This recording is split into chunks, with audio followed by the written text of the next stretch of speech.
Buenas tardes, vamos a dar inicio a nuestra clase.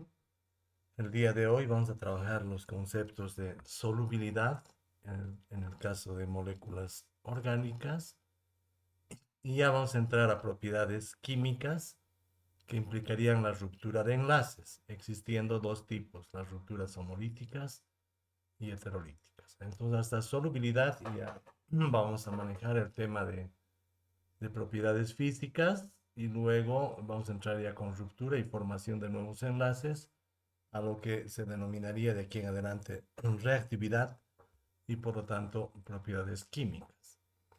A manera de introducción tienen un ácido graso insaturado, es decir, un ácido graso con un doble enlace, de ahí viene el nombre insaturado.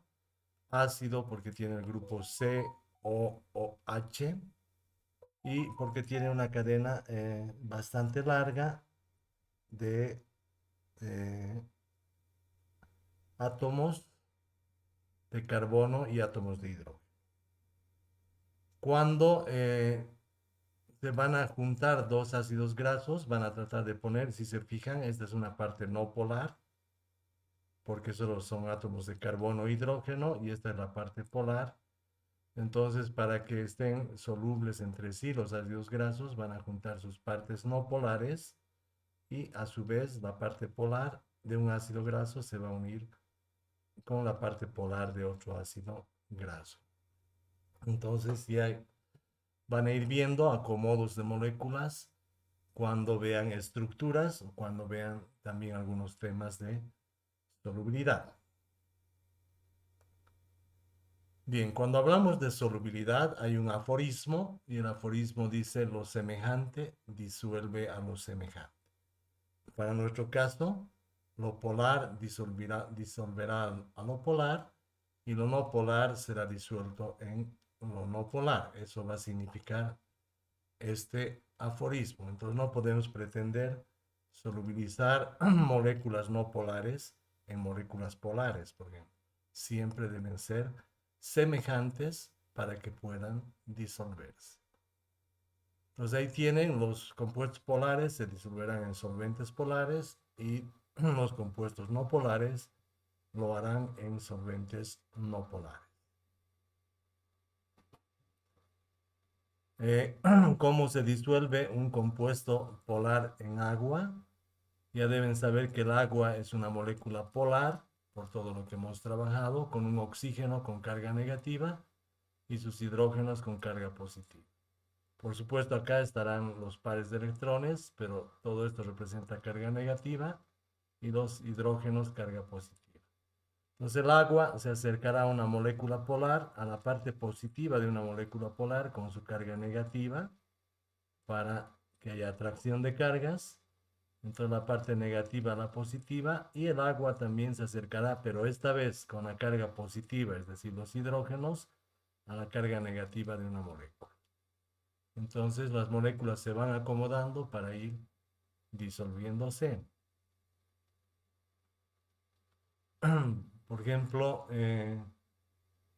hablamos ahora de una molécula no polar, un ácido graso, como habíamos mostrado al inicio.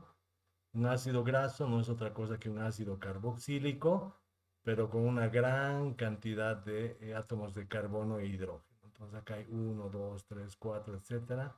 Normalmente ácidos grasos ya se consideran desde 12, 13, 14, 12, 14, 16, 18, 20 átomos de carbono. Se darán cuenta ustedes que toda esta parte que estoy señalando es no polar. Por lo tanto, gran parte de esta molécula se va a disolver principalmente en solventes no polares, ¿sí? Aunque tenga una pequeña parte polar. Sin embargo, en química orgánica y en bioquímica van a encontrar muchas moléculas que como esta tienen una parte no polar bastante grande y una parte polar. Entonces tienen los dos componentes y es por ello que pueden coexistir muchas moléculas en un sistema como el cuerpo humano, ¿no? Que tiene tanto moléculas polares como no polares. Entonces, para disolver este ácido graso en moléculas de hexano, si se fijan, uno, 2, 3, 4, 5, 6. Entonces, normalmente lo que va a hacer el hexano es rodear la parte no polar, rodear la parte no polar de la molécula. Seguimos trabajando cuestiones ya más de la vida real. ¿Por qué se disuelve la sal de mesa en agua? La sal de mesa es cloruro de sodio. Desde ya si revisan el enlace, la diferencia de electronegatividad, se darán cuenta que el cloruro de sodio es un enlace de tipo iónico. En este caso, el sodio le dona uno de sus electrones al cloro, por lo cual el cloro tiene carga negativa, y el sodio, por la ausencia de este electrón, va a tomar una carga positiva. Entonces, esta es una molécula muy polar, la sal, y vamos a empezar a pensar primero si se disuelve o no. La sal es polar, el agua es polar, entonces, por teoría, se va a disolver. Y por la práctica ya deben conocer bastante que poniendo un poco de sal en agua, obviamente que se va a producir la disolución. Pero ¿por qué se disuelven? Porque ambos son polares.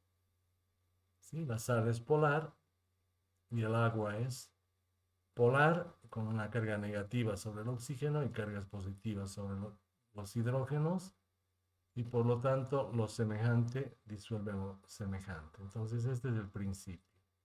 ¿Sí? Entonces, de aquí en adelante ya podrían deducir, por ejemplo, si la sal se disuelve en agua, entonces la sal es polar. Si otra molécula, digamos un azúcar, se disuelve en agua, entonces ese azúcar será también polar. Entonces, a partir de esta información, ya pueden ir deduciendo varios aspectos de la vida real. ¿Cómo se disuelve? Ya sabemos que se disuelve. Ahora veremos cómo se disuelve. Como habíamos indicado, un sodio positivo se va a rodear de moléculas de agua, pero ¿de qué parte de las moléculas de agua? Como es positivo, necesita rodearse de los oxígenos, es decir, de la carga negativa. Entonces, fíjense, el sodio, aquí en grande estarían los oxígenos, la carga negativa rodeando al sodio. Entonces, el agua se acomoda de tal manera que pone su carga negativa, oxígeno, en azul, y esas cargas negativas rodean a la positiva en sodio y eso produce la solubilidad del catión del cloruro de sodio de la sal de mesa. ¿Sí? Entonces, sodio, las cargas negativas, los oxígenos con su carga negativa van a rodear a un catión de sodio. ¿Qué pasa con el cloro? El cloro es más grande y es negativo, y a diferencia del sodio requiere, como es negativo, rodearse de cargas positivas. ¿Qué parte del agua tendrá las cargas positivas? Los hidrógenos. Entonces, si se fijan, hidrógeno más. Aquí tienen los hidrógenos con cargas parcialmente positivas. Todos ellos van a rodear al cloro y lo van a disolver. Entonces, esa es la forma cuando nos hacemos la pregunta, ¿cómo es que se disuelven? Entonces, ¿por qué se disuelven? Porque ambos son polares. ¿Cómo se disuelven? Las cargas positivas se rodean de negativas y las negativas se rodean de positivas, entendiendo que el agua va a tener cargas negativas en el oxígeno y el agua va a tener cargas positivas en sus hidrógenos. Entonces esto es importante recordarlo y ahí tendrían un sistema donde cuando ustedes ponen sodio y cloro en agua, se separan el catión del anión. El catión se rodea del agua, pero del agua rodea de sus oxígenos. Y el anión cloro se rodea de agua, pero con los hidrógenos hacia la carga negativa del cloro. Entonces, este estaría acá y esta representación estaría acá. Y ese es un proceso de solubilidad. Entonces, estamos hablando del concepto de solubilidad y lo estamos explicando primero con moléculas polares. De manera que si ustedes pudieran ver los átomos de una sal disuelta en agua, los verían de esta forma. ¿Sí? El sodio rodeado de los oxígenos del agua y el cloro rodeado de los hidrógenos del agua. Entonces el agua va solvatando, disolviendo los cationes y los aniones con una interacción de cargas. Esto es lo que pasa en moléculas polares. Entonces ahí tienen los cationes y los aniones, se van rodeando.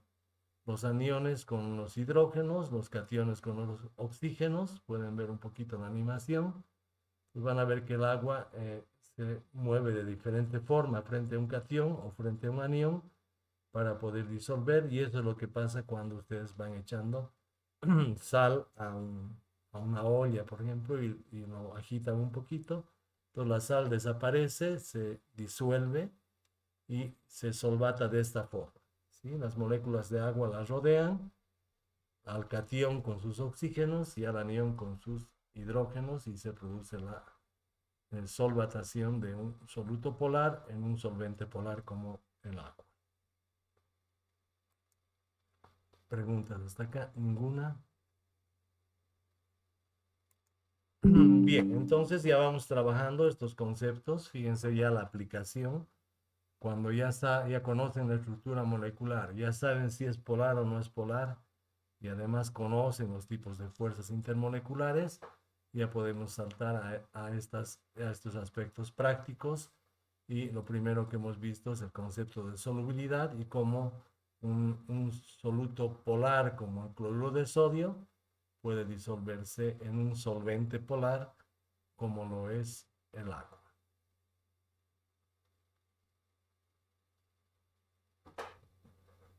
Bien, hablaremos de algunas grasas, de ahí viene el nombre ácido graso. Y si ustedes en la práctica se dan cuenta, algunos aceites y grasas no son solubles en agua, así en su estado natural. Ello ya nos puede dar una idea de que al no ser soluble en un solvente polar como el agua, entonces estas sustancias deben tener principalmente una característica no polar. Y como habíamos visto, un ácido graso va a tener una gran cadena no polar. Todos estos son carbonos. Los enlaces carbono-carbono son no polares y aquí hay hidrógenos, CH2, 2 y los enlaces carbono-hidrógeno hasta acá. Toda esta parte sería no polar.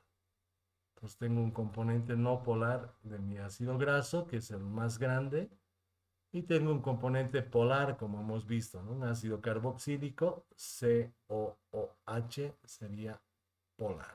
Entonces esto ustedes ya deben conocerlo, y es por eso la importancia que les decía, estudien todo lo avanzado, porque ya se va sumando esos contenidos avanzados en lo nuevo que vamos a ir estudiando. Bien, entendiendo que esta es la estructura de un ácido graso, una gran parte no polar y una polar, ¿cómo es que si no se disuelve en agua, cómo puedo disolverlo en hexano, que también sería un solvente polar? Entonces tengo 1, 2, 3, 4, 5, 6 átomos de carbono. Esta sería una molécula de hexano. Como solo tiene enlaces carbono-carbono y carbono-hidrógeno, sería una molécula no polar. Entonces, ¿cómo puedo disolver mi ácido graso en hexano? Es la pregunta. Ya sabemos que se van a disolver del análisis de que son no polares estas partes y tienen una pequeña parte polar. Entonces, ¿cómo hace la molécula de un ácido graso para disolverse? Bien, lo que va a ser el ácido graso, aquí tienen 1, 2, 3, 4, 5, 6 moléculas de ácido graso. ¿Qué es lo que hace el ácido graso? Si se fijan, para poder disolverse en un solvente no polar como el agua, va a ocultar la parte polar. Entonces esta parte polar en rojo la pone al centro. Al centro, COOH, COOH, etcétera. Toda la parte polar la pone al centro. Entonces las interacciones polares se van a dar en estas partes de acá, y hacia afuera que voy a tener solamente átomos de carbono e hidrógeno. Es una parte que serían los componentes no polares de mi ácido graso. Una vez que entiendo eso, entonces digo, bueno, acá están concentradas las partes polares, las cabezas, podríamos llamarlo así, de un ácido graso, y hacia afuera estarán concentradas las partes no polares. Entonces, hacia afuera van a empezar a rodearse de moléculas de hexano y todos los ácidos grasos se rodean de moléculas de hexano, pudiendo disolverse este ácido graso en un solvente no polar como el hexano. Entonces, de esta forma, son una especie de micelas las que forman, entonces son varias moléculas unidas. Todas estas moléculas ocultan su parte polar hacia el centro y hacia afuera, donde está el solvente, me dejan la parte no polar, esta parte de acá. De manera que el solvente se acerca principalmente a la parte no polar y la rodea. ¿Sí? Entonces, esta es una forma de entender cómo una molécula, como un ácido graso, puede disolverse en un solvente no polar como el hexano.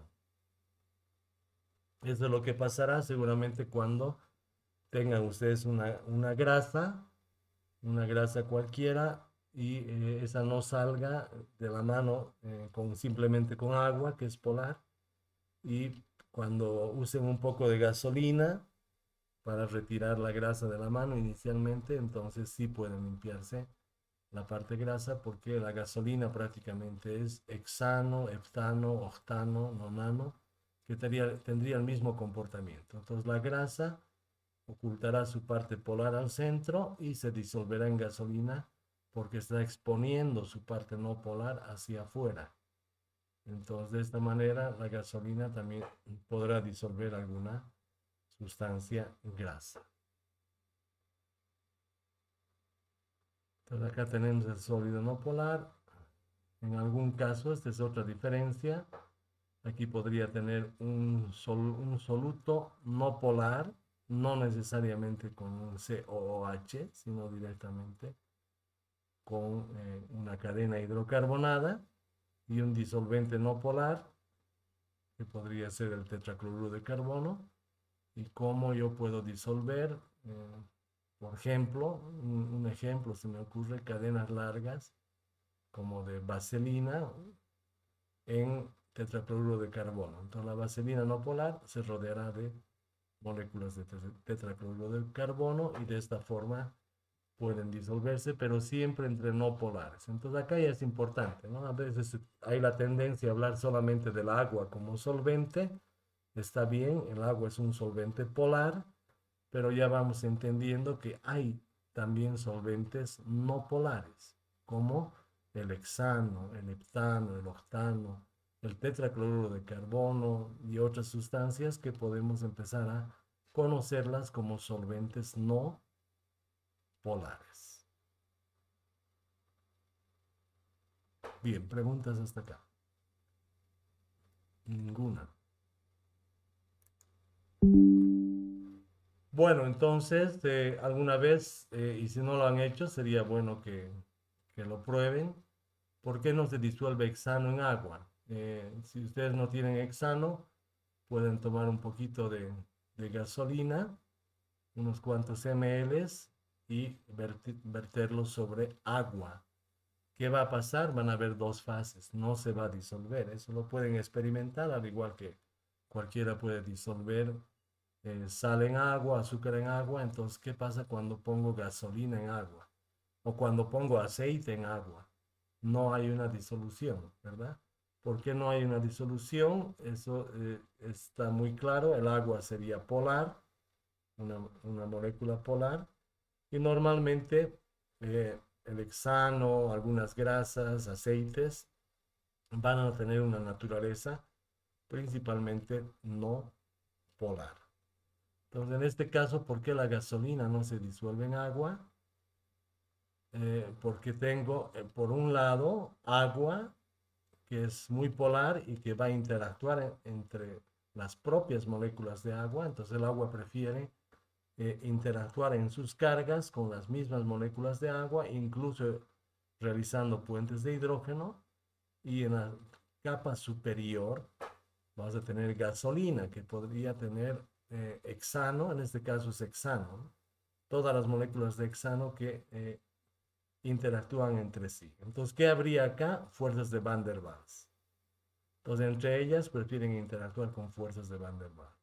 ¿Qué habría en el agua? Interacciones dipolo-dipolo y puentes de hidrógeno. Entonces son diferentes interacciones que en este caso no son compatibles. Una molécula cargada, polar, no va a estar feliz entre moléculas no polares y viceversa.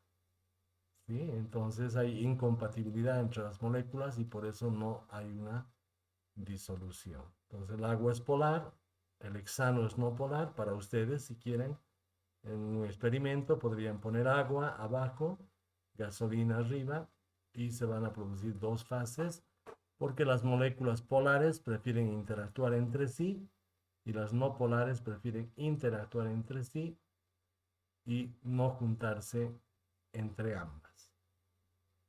Por tanto, no se disuelven y tendría una fase con cargas, que es la fase polar del agua, y una fase sin cargas, que es la fase no polar de moléculas de hexano. Entonces, eso es lo que pasa y sucede lo mismo con el aceite. Si ustedes ponen en un vaso o en un material de laboratorio agua con aceite, por supuesto el aceite por su menor densidad irá a la parte superior y el agua por su mayor densidad a la parte inferior, pero no existe una solubilidad entre ellos. ¿Por qué no? Porque el agua será polar y preferirá interactuar entre moléculas de agua y el aceite será una molécula no polar y preferirá interactuar entre moléculas no polares. Entonces no hay disolución y aquí queda claro, ¿verdad? Lo semejante disuelve a lo semejante. Por lo tanto, estos no son semejantes. Uno es polar y otro es no polar. ¿Y qué va a pasar? No se va a disolver. En este caso, cuando no hay solubilidad entre dos fases, arriba siempre va aquella de menor densidad y abajo estará, por supuesto, la de mayor densidad. En este caso, y no es siempre, ¿no? Puede variar. En este caso, la fase no polar, el aceite, sería la que tiene menor densidad, por lo tanto va arriba. Y la fase polar, el agua, sería la que tiene mayor densidad y por lo tanto va abajo en un sistema no miscible de líquidos. Bien, esas son experiencias que ustedes mismos pueden hacer en casa, pero ahora ya pueden explicar con estos fenómenos de polaridad y también no polaridad que hemos ido trabajando y ya saben por qué se va disolviendo algunas moléculas en agua y otras no. Entonces ya conocen el aforismo, lo semejante disuelve a lo semejante, polar con polar, no polar se disuelve con no polar y cuando se encuentren dos líquidos, uno no polar con otro polar, no se van a disolver y al margen de ello, el que tenga menor densidad siempre estará en la fase superior de un sistema de fases no solubles y el que tenga mayor densidad en la parte inferior. Bueno, la pregunta también nuevamente refiriéndonos a la vida cotidiana, ahora es entonces yo me lleno las manos de grasa y pongo agua pura y no se disuelve. ¿Por qué? Ya lo saben, ¿no? La grasa tendrá una naturaleza no polar, el agua tendrá una naturaleza polar y como no son compatibles, no se va a disolver. Pero, ¿qué es lo que pasa cuando añado el jabón? ¿Y qué es el jabón? Pues cuando añado jabón a mi mano, entonces las grasas empiezan a disolverse en agua. Muchas grasas vienen en forma de mancha. En el caso de la ropa, en el caso de la mano también pueden tener color o se nota una superficie propia de sustancias grasas y con el jabón sí pueden disolverse en agua. Entonces, ¿qué es lo que pasa? A diferencia de un ácido graso, el jabón es una sal de ácido graso. Y si tengo un ácido esteárico, que es un ácido graso, ya vamos a ver cuando trabajemos ácidos carboxílicos, lo que hago es un tratamiento del sebo con hidróxido de sodio, con soda cáustica, y ello me produce jabón.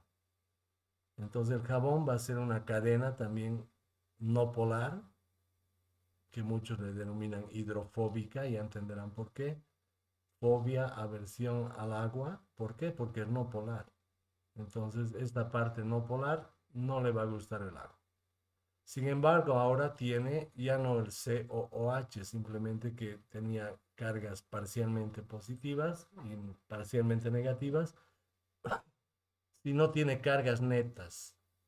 El oxígeno tiene carga negativa y el sodio positivo. Entonces, ¿cómo obtengo un jabón? Por ejemplo, tratando un ácido esteárico con hidróxido de sodio. Entonces voy a tener una sal de ácido, que en este caso, si tenía ácido esteárico, mi sal será estearato de sodio. ¿Sí? Bien, entonces este es el jabón, sales de ácidos grasos. En resumen, no les voy a preguntar estearato, ácido esteárico, porque ese es tema de Orgánica 2. Solamente estamos explicando cómo es este tema del jabón. Entonces el jabón son moléculas que son sales de ácidos grasos.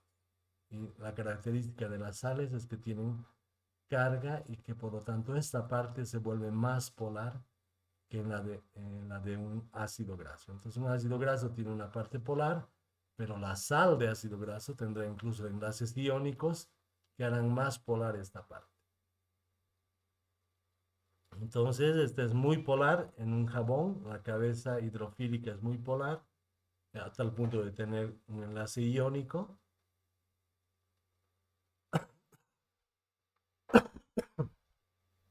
Perdón. Y también tendrá una parte no polar, que sería este otro componente. Bien, ¿cómo se van a comportar esta parte hidrofóbica o no polar y la parte hidrofílica o polar en el caso de disolver grasas o manchas? La grasa va al centro, en el caso de disolver en la mano o una ropa, digamos, acá va al centro, y la grasa es rodeada por esta parte del jabón. Son CH2, CH2, CH2, CH2. Pues cuando ustedes ya vean estas colitas en, en este tipo de diseño o esquema, no son otras cosas que las cadenas de CH2 y por supuesto el último será un CH3. Pues toda esta parte, acá está muy pequeño, pero CH2, CH2, CH2, CH2 y aquí un CH3. Si ustedes conocen nomenclatura de barras, esta es la parte no polar. La parte no polar de cada ácido graso, y fíjense, cada uno de estos que estoy señalando, este redondito es esta cabeza polar y esta colita es la parte de los enlaces CH2, CH2, CH2 hasta el CH3. ¿Sí? Polar, no polar. Polar, no polar. Polar, no polar. Entonces van a rodear a la grasa que es no polar, todas esas moléculas, en este caso de jabón, con su parte no polar. Entonces, no polar grasa, no polar jabón. Esta es la parte no polar o no polar de un jabón. Y hacia afuera, las moléculas del jabón van a poner sus partes polares. Todo este conjunto se denomina micela. Entonces, la grasa estaría atrapada al centro de varias moléculas de jabón o sales de ácidos grasos, de manera que rodean lo no polar con sus partes no polares, con esto, y exponen hacia afuera su parte polar. Y como el agua está acá, van a interactuar con estas partes polares y la micela se va a poder disolver. Entonces la micela oculta lo no polar y expone lo polar para poder disolverse en un solvente polar como el agua. Esa sería la función del jabón. ¿Sí? Tengo una suciedad. Acá se notan más las cadenas. Estas serían cadenas hidrofóbicas o no polares. Todas estas que estarían disolviendo la suciedad o grasa. Y hacia afuera, habíamos dicho, van a tener la parte polar del ácido graso que se rodea de moléculas de agua. Si hay una carga negativa, digamos, acá, entonces ahí se acercarán los hidrógenos que ya saben del agua, que ya saben que son positivos, ¿sí? Entonces el agua va a rodear estas cargas negativas de la cabeza polar con sus hidrógenos. De esta manera puedo disolver la grasa rodeada de jabón en agua. Un último esquema, las moléculas de grasa pueden ser varias en amarillo, al centro, en la parte no polar. Esto sería un ejemplo. Otra forma de representar son muchas moléculas de grasa disueltas en la parte no polar del jabón y hacia afuera el jabón pone sus cabezas polares. ¿Sí? De manera que estas cabezas polares hacia afuera sí pueden ser rodeadas por agua y disolver las grasas, pero en forma de micela. Esto respecto a la solubilidad, ahí tienen una micela en medio polar, donde estas colitas serían las cadenas hidrofóbicas que están hacia adentro, y estas cabezas serían la zona hidrofílica, que es afín al agua porque es polar y se pone para afuera. Entonces, este es un tipo de micela en la que se comporta el jabón de esta forma cuando el medio es polar, por ejemplo agua. Si quiero disolver en agua, entonces voy a poner lo polar hacia afuera para que pueda interactuar con el agua y lo no polar hacia adentro donde estarían las grasas o suciedades. En algunos casos también van a ver a lo contrario, el jabón puede atrapar al centro lo polar y exponer sus cadenas no polares hacia afuera. Esto sucede en el caso de emulsiones, cuando quiero disolver agua en grasa. Entonces utilizo este tipo de jabones que son más especializados ya, ¿no? Pero para que tengan una idea, lo llamamos así, son agentes emulsionantes que atrapan el agua polar al centro y con estas cadenas no polares pueden disolverse en grasas o aceite. Entonces, ahí tienen varias formas en las que moléculas polares pueden disolverse en solventes no polares o moléculas no polares disolverse en solventes polares, siempre mediados con un jabón o con un emulsionante. Estos temas los van a trabajar mucho ya, por ejemplo, en tecnología farmacéutica, donde preparen emulsiones, donde vayan preparando varias sustancias, vayan disolviendo sustancias que aparentemente por simple polaridad no pueden disolverse, pero con estos mediadores como son jabones o emulsificantes, sí pueden hacer. Preguntas hasta acá. Entonces ya vamos viendo las aplicaciones. Estamos explicando ahora que conocemos las moléculas, que conocemos su estructura, ¿no? Aquí si se fijan están los ángulos que hay, trigonal plano. Acá simplemente si quiero tridimensionalidad tendría que poner un hidrógeno que sale, otro que entra, uno que sale, otro que entra, etcétera.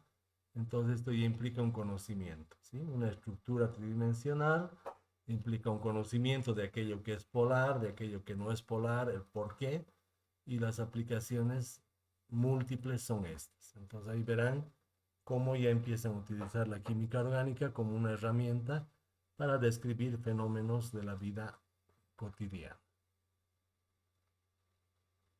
Ya ustedes también verán en biología, si es que no han visto, estas son membranas celulares donde ya van a poder reconocer bicapas lipídicas que tienen partes polares hacia los extremos y estas cadenitas de acá que estoy señalando serían las partes no polares. Entonces aquí hay como la parte lipídica, la grasa, y hacia afuera hay partes polares para transportar una molécula que no sea polar. A veces utilizamos algunos canales y eso lo van a ver seguramente en materias de biología, pero uno ya se va explicando desde la conformación de las membranas y en orgánica 2 ya vamos a ver qué son estas capas lipídicas, pero aquí ya van entendiendo por lo menos que hay partes polares y partes no polares en ciertas moléculas. En la misma sangre, por ejemplo, cuando la centrifugan, van a tener componentes como el agua, que ya saben que es polar, los iones sodio, potasio, calcio, etcétera, disueltos en agua, ya saben que como son iones, son polares, ya saben cómo se disuelven, ¿verdad? Algunas proteínas que son hidrosolubles y nutrientes, desechos, gases. Entonces, en la parte del plasma, que sería polar, cuando han centrifugado sangre, estará principalmente agua como solvente, que puede disolver iones, proteínas, nutrientes, desechos y algunos gases. Y en la otra parte encontrarán principalmente glóbulos rojos, glóbulos blancos y plaquetas, ¿sí? Entonces ahí van entendiendo también que la misma sangre, que sin centrifugarse es como una sustancia que tiene tanto sustancias no polares como polares, al ser centrifugada se separa en dos fases y yo voy reconociendo que hay, ¿no? Ya vamos entendiendo que el plasma va a ser un componente de la sangre polar, porque ahí está el agua, los iones, y en esta parte polar habrán algunas proteínas polares que son hidrosolubles, algunos nutrientes y otros componentes que puedo encontrar en la parte polar de la sangre. Y en la otra parte habrán principalmente células y algunas otras sustancias que no son muy afines con el agua, y así van a poder irse explicando, ¿no? Las proteínas son una forma de eh, relacionada con la detección de anticuerpos, y en el RNA genómico pueden encontrar cadenas de ciertos virus, por ejemplo, que pueden ser detectados por técnicas moleculares, como la famosa PCR, ¿no? Entonces, para el COVID, por ejemplo, había la detección de antígenos, que era una forma con proteínas disueltas, antígeno, anticuerpo, y la otra, un poco más complicada, era sacar un poco de RNA, del material genómico, y amplificarlo con técnicas moleculares de PCR. Esto solamente para ilustrarles, ¿no? No les vamos a preguntar esto tampoco, pero sí son aplicaciones que podemos entender como parte de la solubilidad. Bien, preguntas hasta acá porque ya vamos terminando lo que serían propiedades físicas. Ninguna. Y ahora sí vamos a entrar a lo que serían propiedades químicas. Entonces, hasta el momento, hasta solubilidad, hemos visto principalmente propiedades físicas, y ahora vamos a ver propiedades químicas. Las propiedades químicas van a implicar ruptura de enlaces y formación de nuevos enlaces. Entonces, hay que aprender a diferenciar. Por ejemplo, el agua no cambia su naturaleza química, no rompe ningún enlace, ni forma uno nuevo. Cuando se congela, se evapora, etcétera, solamente hace cambios de estado físicos. Pero cuando hay reacciones, entonces ya va a cambiar la naturaleza química, y esa naturaleza química va a implicar siempre rupturas de tipo homolíticas y heterolíticas, ¿sí? Entonces, los enlaces, ya este es otro concepto, hay que ir trabajando. Cada enlace, como hemos visto hasta ahora en la configuración electrónica, la forma en la que se enlazan los orbitales, etcétera, cada enlace tiene un par de electrones. Y aquí tendría, si cuento mis enlaces con pares de electrones, aquí tendría dos electrones, un enlace, 4, 6 y 8. 8 electrones en la capa de valencia del carbón. Esta es una molécula de metano. Entonces acá puedo pensar en un metano, como este enlace no es polar, en una ruptura equitativa homolítica, en la cual aquí hay dos electrones, un electrón se quedará con el carbono, un electrón del enlace se queda con el carbono y otro electrón del enlace se va con el hidrógeno. Entonces habríamos roto por acá el enlace, por acá, y un electrón se queda con un átomo y otro electrón con otro átomo. Cuando la ruptura sea de esa forma, el par de electrones, del par de electrones cada uno se va con un átomo, es equitativa, es igual, por lo tanto se llama homolítica.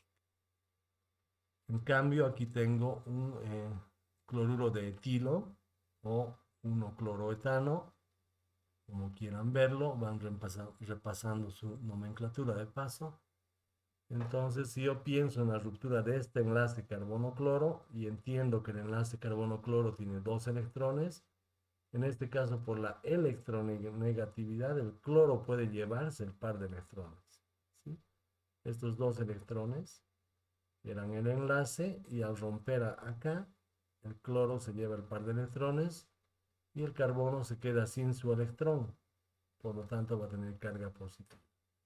Esta sería una ruptura heterolítica diferente. Lisis es ruptura, hetero es diferente. Y hetero es porque un átomo se lleva dos electrones y otro átomo ninguno. Entonces hay diferencia. Este es homolisis, homolítica, ruptura homolítica, porque cada uno se lleva a un electrón. Heterolítica, porque un átomo, en este caso el más electronegativo, se llevará el par de electrones y el carbono, el menos electronegativo, se quedará con una carga positiva por la deficiencia de este electrón que se lo ha llevado el cloro. Entonces, ese es el primer concepto en rupturas de enlaces que vamos a trabajar y con eso vamos a dar pie a lo que son mecanismos de reacción. Entonces, recordando ya de una forma más sistemática, podemos ver que aquí entre dos átomos hay un enlace, es decir, dos electrones.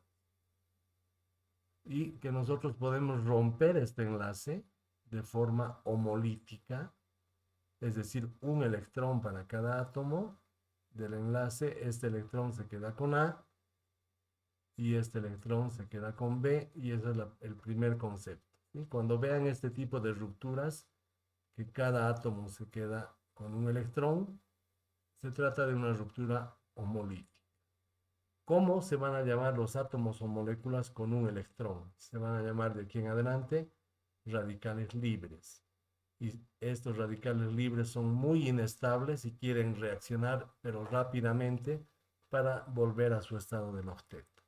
Entonces acá rompo un enlace, formo radicales libres y estos rápidamente van a reaccionar formando nuevos enlaces para llegar nuevamente a su estado de estabilidad, la ley del octeto, y en este caso formar nuevas moléculas. Entonces, lo primero que estamos entendiendo de todo ese proceso es solamente las rupturas, entendiendo estas homolíticas, pero también vamos a ver rupturas heterolíticas, como hemos visto, ¿sí? En este caso, el enlace no se rompe por la mitad, no es igual, es hetero, diferente. Entonces puedo romperlo a esta altura. De manera que el par de electrones se irá en este caso con A. Si tiene un par de electrones tendrá una carga negativa. Tiene un electrón de más, que viene la carga negativa. Y si le quito este electrón, que es una carga negativa, a B, entonces B sin su electrón tendrá una carga positiva. En este caso, puedo hablar de cationes o de aniones en este tipo de rupturas. Por ejemplo, este carbono con carga positiva sería algo parecido a B positivo. Cuando vean un carbono con carga positiva, le van a llamar carbocatión. ¿Sí? Entonces, es un carbono, aquí la carga positiva estaría en el carbono o sobre el carbono. Y cuando vean un carbono con carga negativa, le van a llamar de aquí en adelante carbanión. ¿sí? Este sería un ejemplo de carbanión. En resumen, hay dos tipos de ruptura: las homolíticas, que producen radicales libres y que implican romper el enlace de forma igual, es decir, un electrón para cada molécula. Y los otros tipos de ruptura son las heterolíticas, donde una parte de un átomo o molécula se queda con el par de electrones, que sería una carga negativa en el caso de carbono o carbaniones, y otra parte queda sin su electrón con una carga positiva en el caso de carbono carbocationes. Esas son las dos formas de ruptura que nos van a dar pie ya a empezar a hablar de reactividad. Ninguna pregunta hasta ahora. Bueno, continuamos trabajando.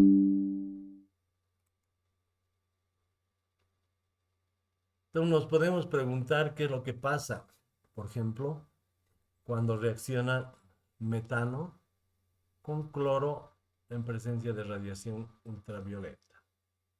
Esa es la fuente de energía para romper enlaces. Sería la fuente ultravioleta. ¿Cuáles serían los productos de reacción? Esta es una de las primeras reacciones de química orgánica. Entonces vamos a hacer una aproximación y después les vamos a mostrar el mecanismo verdadero. ¿Sí? Entonces la aproximación no es lo real, pero sí nos puede ayudar a entender que cualquier proceso de reacción va a implicar ruptura de enlaces y formación de nuevos enlaces. Para eso vamos a hacer este ejercicio que, les repito, no es necesariamente la forma en la cual se produce, sino es un acercamiento a esta forma. Entonces, para entender la reactividad del metano con cloro, yo puedo pensar en romper uno de los enlaces carbono-hidrógeno del metano. Entonces, el metano tiene hidrógeno, hidrógeno, hidrógeno, hidrógeno, CH4. Entonces, voy a romper uno de los dos. Como es una molécula no polar, de preferencia, aunque hay algunas excepciones, esta molécula no polar sufrirá una ruptura del tipo homolítico. Entonces parto el enlace, un electrón se queda con el carbono y otro con el hidrógeno.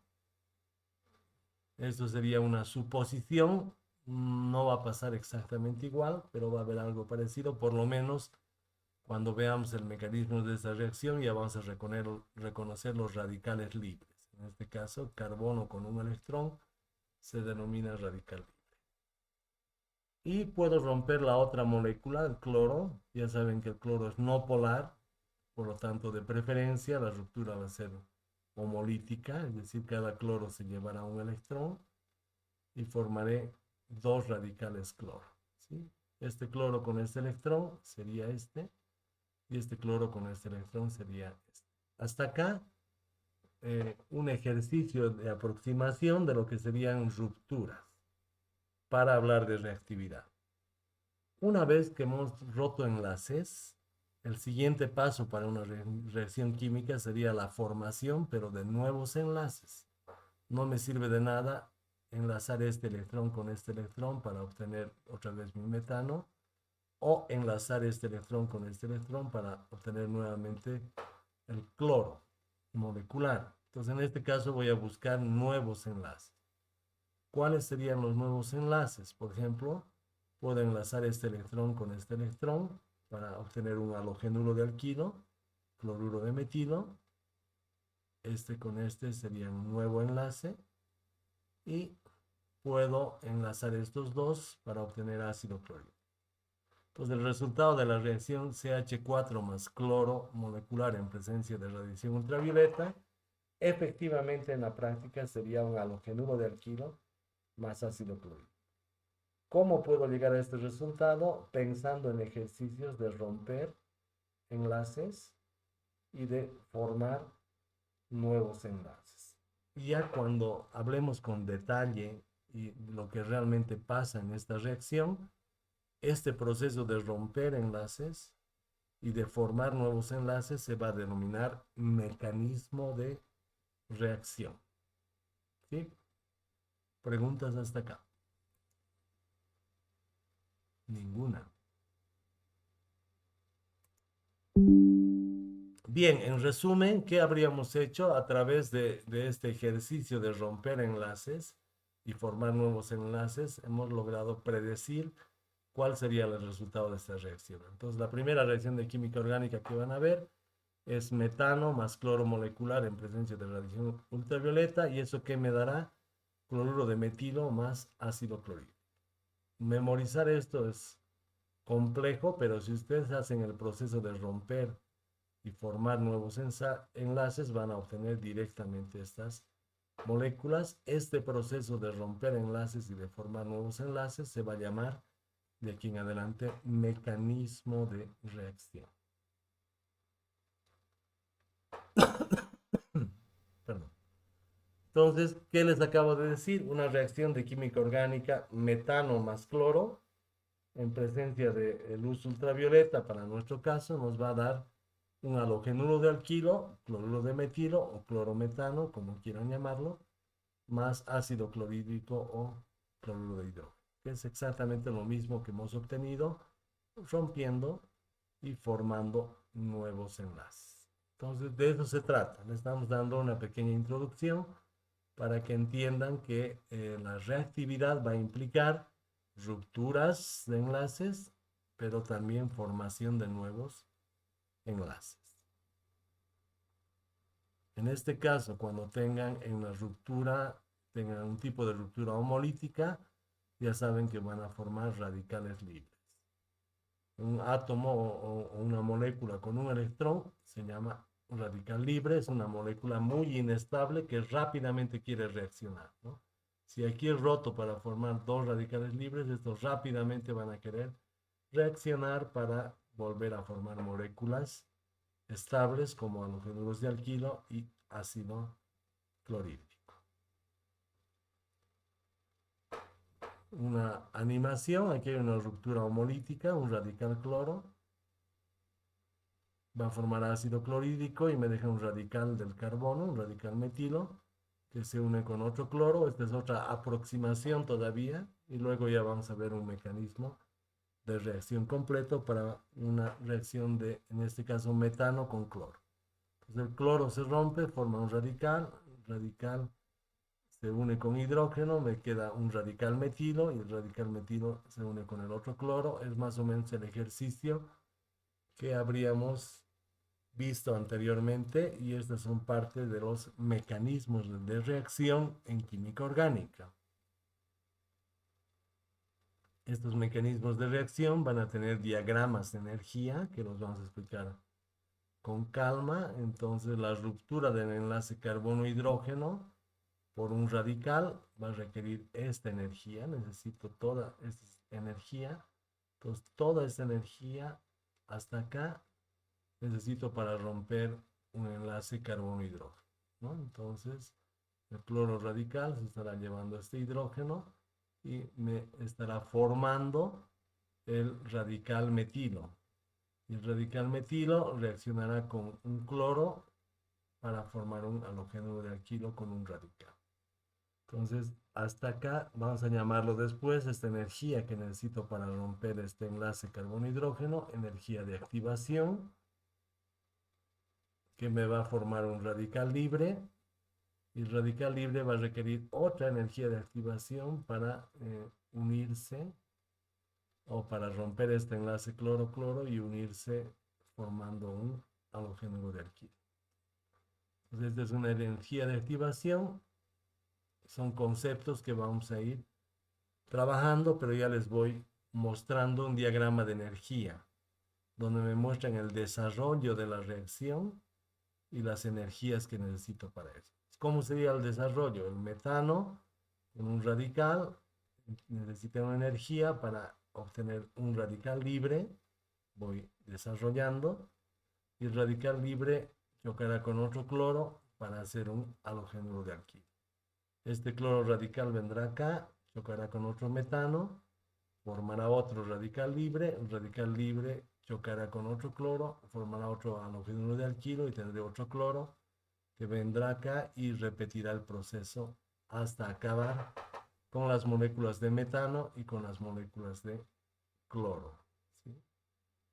Esto para que vayan entendiendo, ya estamos entrando al campo de la reactividad química. ¿Preguntas hasta acá? Ninguna. Bueno. Vamos a ver otro tipo de ruptura y después vamos a ver lo que sería un mecanismo de reacción real para el caso de alcano. Bien, en este caso tengo un halogenuro de alquilo, un cloruro de metilo, CH3CH2Cl, cloruro de metilo, que puede reaccionar con hidróxido de sodio. Entonces la pregunta es, ¿cuál será la reacción? Se van a ir dando cuenta que aquí no sirve la memoria, ¿no? Porque si intentan memorizar halogenuro de alquilo, cloruro de etilo con hidróxido de sodio con producto C y producto D, no va a funcionar porque se les cambia el sustrato y pueden tener muchos otros productos. ¿Cuál es la vía? Romper enlaces y formar enlaces, es decir, trabajar con los mecanismos de reacción. El primer enlace que van a romper es este, carbono-cloro. Ya saben que este es un enlace polar. Nuevamente los conceptos que hemos avanzado son útiles en la reactividad. Como es un enlace polar, el cloro va a tender a llevarse el par de electrones y va a producir lo que se llama una ruptura heterolítica. Es decir, el cloro se lleva el par de electrones con carga negativa y me deja un carbono sin su electrón con carga positiva que desde ya se llama carbocatión. ¿Sí? Una primera aproximación a lo que sería esta reacción, esta vez con rupturas heterolíticas.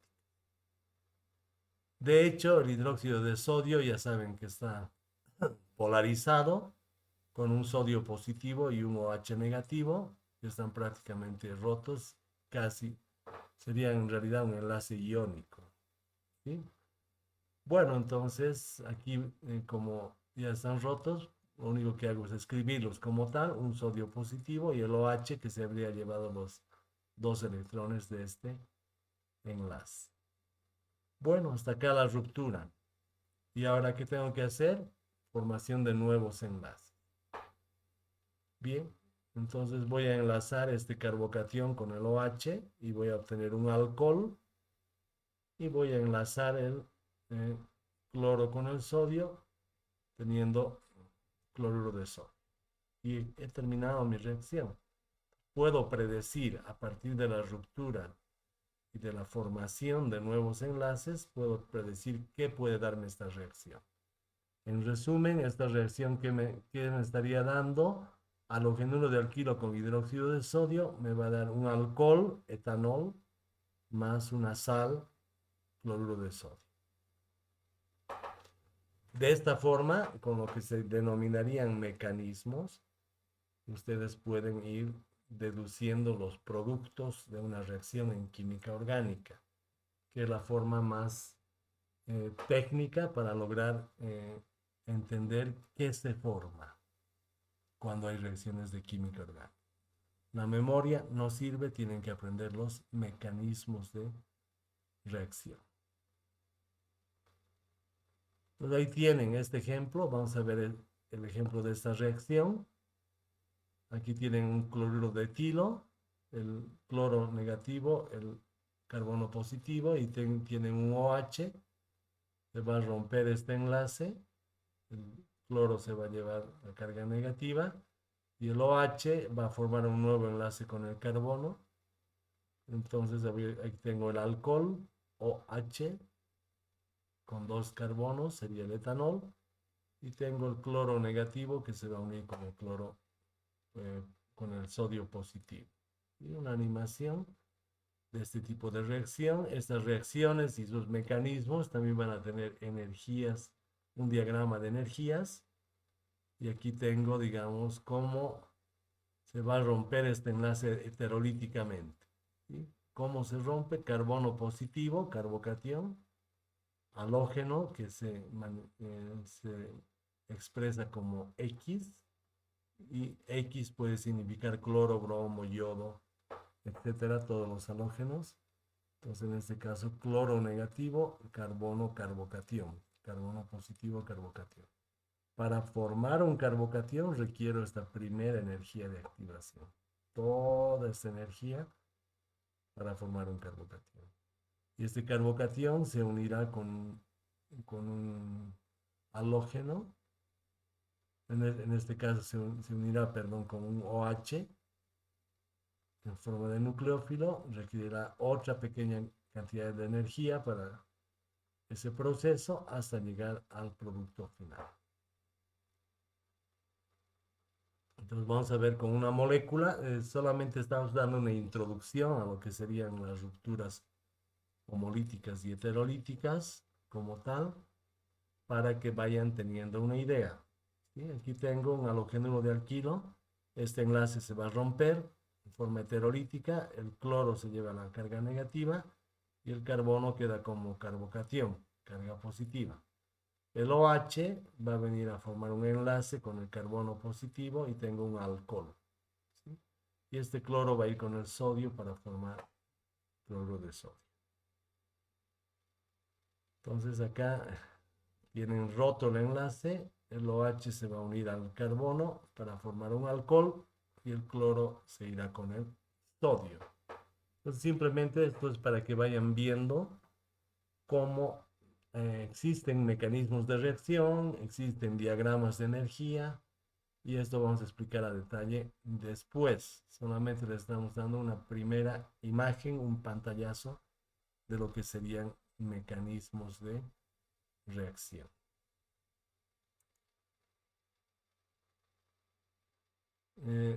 Gracias por la pregunta, Abdul.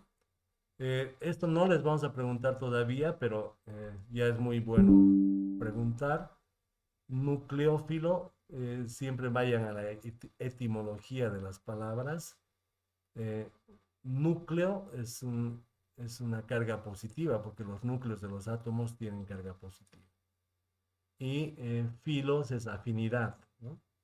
Entonces, el nucleófilo va a ser una molécula con carga negativa o pares de electrones afín con cargas positivas. Entonces, fíjense, este par de electrones, en este caso del OH, sirve para hacer un enlace con el carbocatión.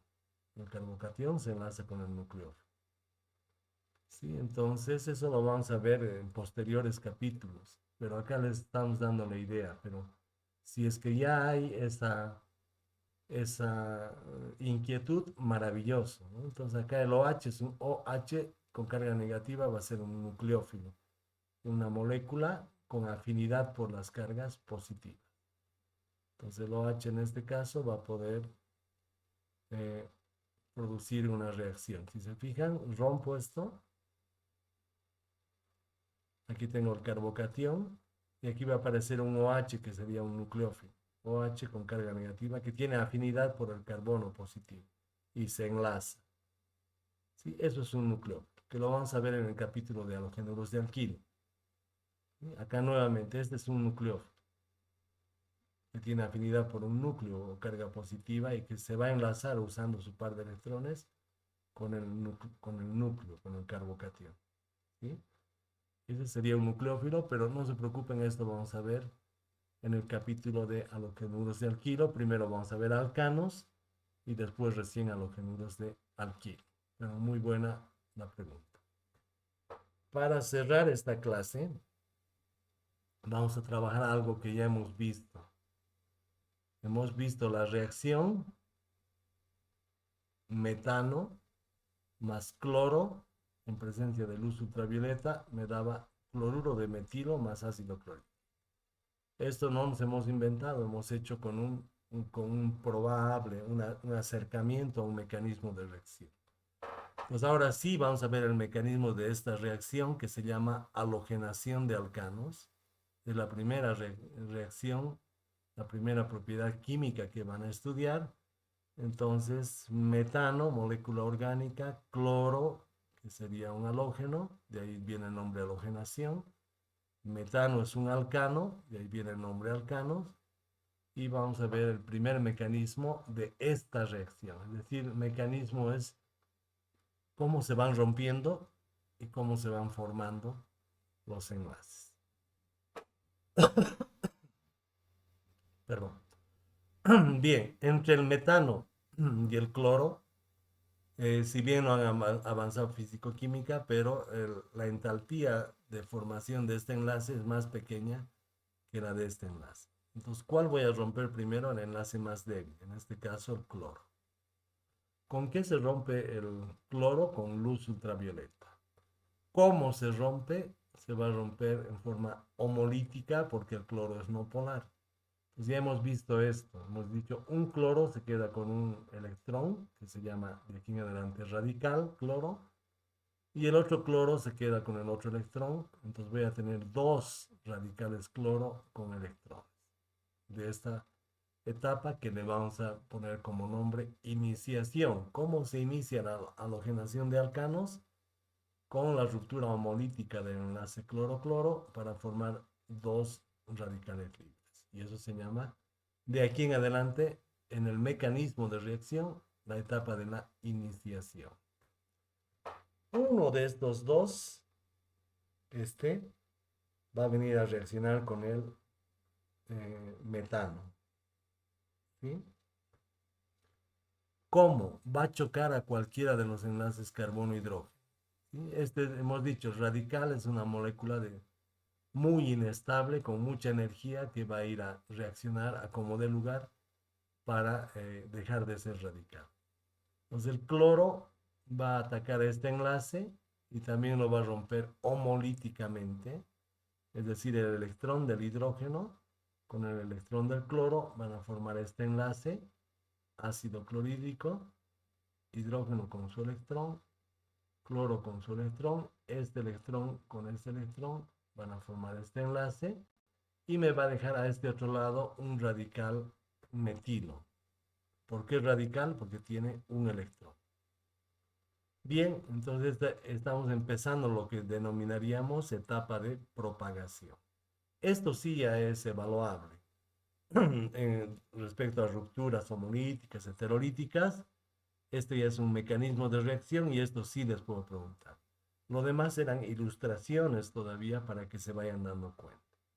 Entonces, ¿qué hago? Digo, este radical es altamente reactivo y lo bajo acá para que siga reaccionando. Entonces, este radical ahora va a chocar con un cloro. Fíjense, este radical cloro ha chocado con un metal. Ahora el radical metilo va a chocar con un cloro, o sea, voy acabando los reactivos para formar productos. ¿Qué producto he formado aquí? Ácido clorhídrico. ¿Qué va a pasar cuando el radical metilo choque con el cloro? Se va a romper homolíticamente. Este cloro con su electrón y el carbono con su electrón van a formar este enlace, el halogenuro de alquilo, y este cloro me va a quedar como radical y regresa en la etapa de propagación acá. Este cloro choca con otro metano, forma un HCl más un radical metilo, bajo mi radical metilo, este radical choca con el cloro, forma el enlace carbono-cloro y me deja un cloro radical. El cloro radical vuelve a venir acá, choca con un metano, me forma radical, el radical choca con un cloro y así voy continuando la reacción hasta acabar mis metanos y acabar mis cloros. ¿Sí? Esta sería la etapa de propagación en la que ya voy a tener como resultados ácido clorhídrico y halogénuro de alquilo, cloruro de metilo. Esto ya es un mecanismo de reacción. ¿Cómo termina el mecanismo de reacción? Con la etapa que va a ser terminación, que vamos a ver después. Y aquí podemos ver alguna pequeña animación de las dos etapas principales. ¿Sí? Cloro, que forma ácido clorhídrico, y este radical que forma con cloro el halogénuro de alquilo. Estamos viendo la formación de HCl y de cloruro de metilo. Entonces dense cuenta, esto es rapidito. Cloro, dos radicales. Un radical forma ácido clorhídrico y el otro forma halogénuro de alquilo. Entonces está un poco rápido, pero fíjense, estamos hablando de la etapa de iniciación y la propagación en esta animación. El radical, el ácido clorhídrico y el halogénuro de alquilo. Bien, entonces ya lo van a ver con calma después y van viendo paso a paso. Entonces van a ver la formación de radicales, cómo este radical choca con un metano, forma este otro radical y este otro radical choca con otro cloro molecular y forma el halogénuro de alquilo y esta reacción se denomina en cadena porque uno solo de estos cloros radicales puede acabar con millones de metanos y millones de cloros. Esta es una reacción en cadena. Para la terminación, una vez que se han acabado todos los metanos y los cloros, voy a tener principalmente radicales en, el, en la reacción. Tengo una reacción en un reactor, acabo los metanos, acabo los cloros y para que termine la reacción los radicales chocan entre sí. ¿Qué radicales tengo? Radicales cloro. Entonces cloro chocará con cloro y formará cloro molecular. Esta sería una etapa de terminación. ¿Qué otro radical tengo? Metilo. Este radical metilo puede chocar con un radical cloro. Metilo con cloro va a formar cloruro de metilo. ¿Y qué otro radical tengo? Metilos entre sí. Entonces los radicales metilos, estos dos electrones, forman este enlace y tengo etano, ¿no? Entonces, si dan cuenta, estos dos electrones forman este enlace, cloro molecular. Estos dos electrones forman este enlace, cloruro de metilo, y estos dos electrones forman este enlace y tengo etano. Estos son los productos de reacción finales. Este cloro molecular es lo que tenía acá, que se va a formar en pequeña cantidad porque solo son los radicales que han quedado de la reacción. Este es el halogénuro de alquilo y este es otro subproducto de reacción que se da en pequeña también cantidad. Resumen, la halogenación, el mecanismo de reacción de la halogenación de alcanos tiene tres etapas: la iniciación, la propagación y la terminación. En la iniciación, el cloro se rompe formando radicales. En la propagación, uno de estos radicales choca con el metano, formando radical metilo y ácido clorhídrico, y el radical metilo lo bajo acá y choca con el cloro, formando cloruro de metilo más cloro radical. El cloro radical regresa acá, choca con otro metano, forma radical, el radical choca con otro cloro y forma cloruro de metilo y vuelve hasta acabar los metanos y acabar los cloros. Cuando se han acabado estos reactivos, formando por supuesto en cada vuelta estos productos, entonces tengo la etapa de terminación, que no es otra cosa que el choque entre todos los radicales. ¿Qué radicales tengo? Cloro y metilo. Entonces cloro va a chocar con sí mismo, acá está. Metilo va a chocar con sí mismo, acá está. Y cloro va a chocar con metilo.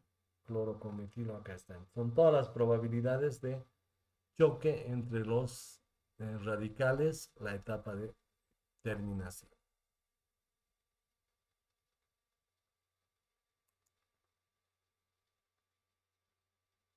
¿No hay preguntas? Bien.